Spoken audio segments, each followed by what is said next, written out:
Yo, what's up mga kapulito? Genrix Motor Parts. Marami tayong dayo ngayon, ayun o. At marami ring pending sa shop na mga trabaho. Hindi na namin kaya, medyo minsan natutulog din kami. Kaya natitenga yung ibang motor. I-reveal na natin yung mystery box galing sa Palawan at kung anong gagawin dun. So bago yon, intro muna. Sorry, it's DJ.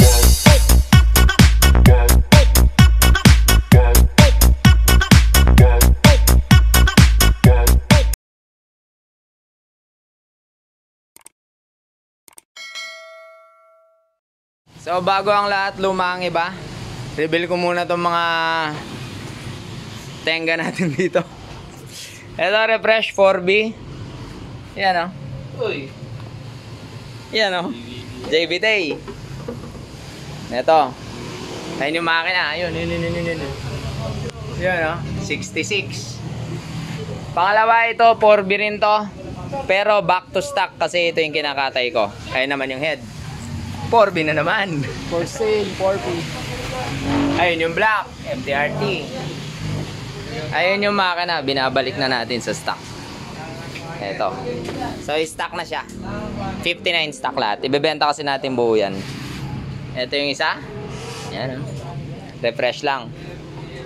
Ito yung isa naman. Ito yung in-story ko. Yung shock niya, tsaka tipos is bumalentong. Gumewang. So, ito yung na-aksidente. Sa tropa rin natin yan. Re-restore din natin yan. So, naghihintay na lang ng ibang pyesa. Then, shoutout ko lang itong mga dayo natin. Itong una natin dayo, nagpalagay lang ng oil cooler, taga San Ildefonso.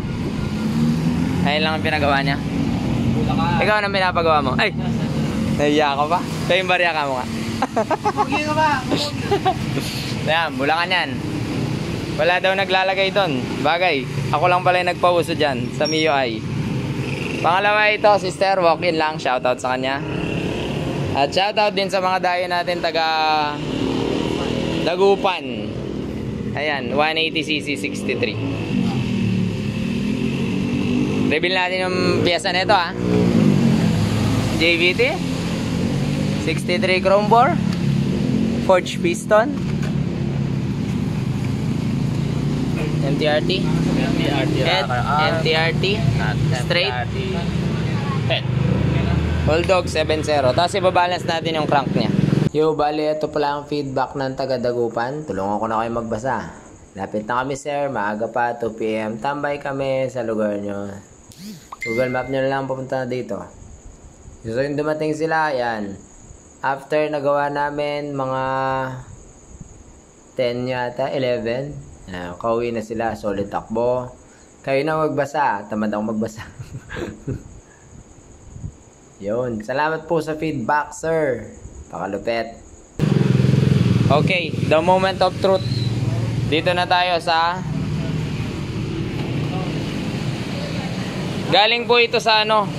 Ay, ba't pininturahan mo? Sa Palawan. Pinadala sa atin.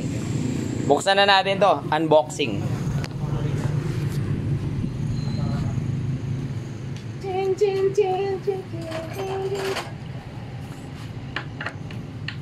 Shoutout pala sa may-ari nito, si Sir, eto. Vlog ko na lang yung name niya.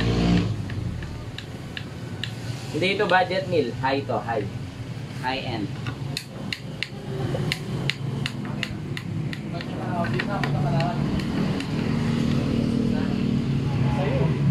Yun. Bilis eh, no? So ito, first time ko pa lang siyang bubuksan. Makapandikit pa. Papalit na yan, buka sa ano na yan. Bigay kayo ng ano. Bigay ka lang ng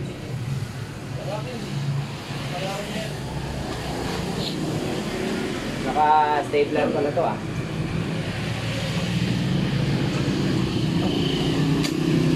Yun oh, makina.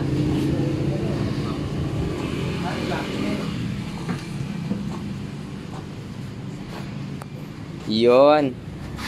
So ito yung makina na sinetap na noon. Kaso sumabog daw. Ayan. Lupit ng pagkakawalwal.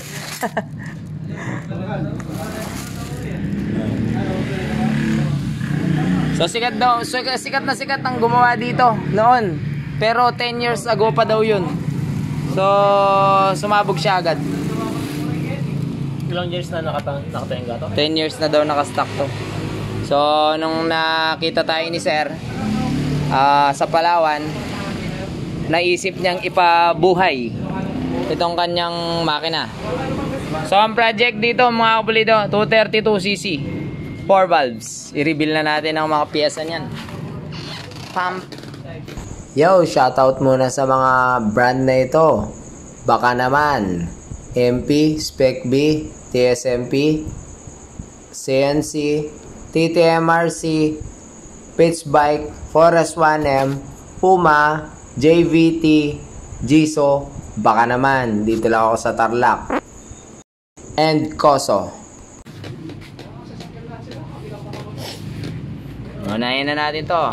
JVT clutch lining, Koso high flow pump, JVT gearings 1539, Jiso na stud.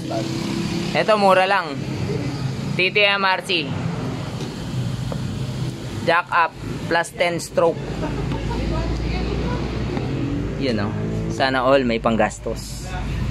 Forest 1M tensioner, iridium spark plug. Oy, Mitz mic. Mitz mic na adjustable timing gear.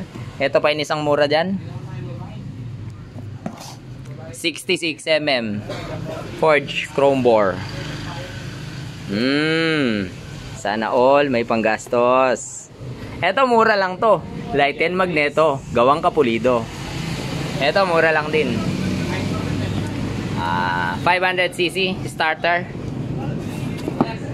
Tapos carburetor, same kaya siya, 32mm. Spec V na manifold. Yan. Ito mura lang din, murang pyesa na racing pulley. Spec V oil pump gear. Ito yung pinakamabigat. Boom. 4 valves TSMP.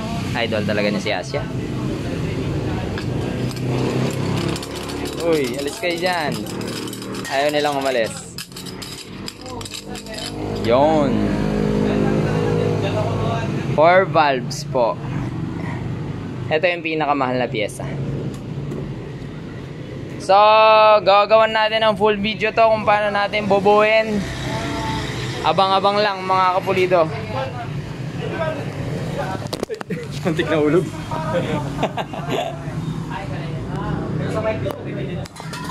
Abang-abang lang mga kapulido. Mas kanina siya next TV. Still part 2.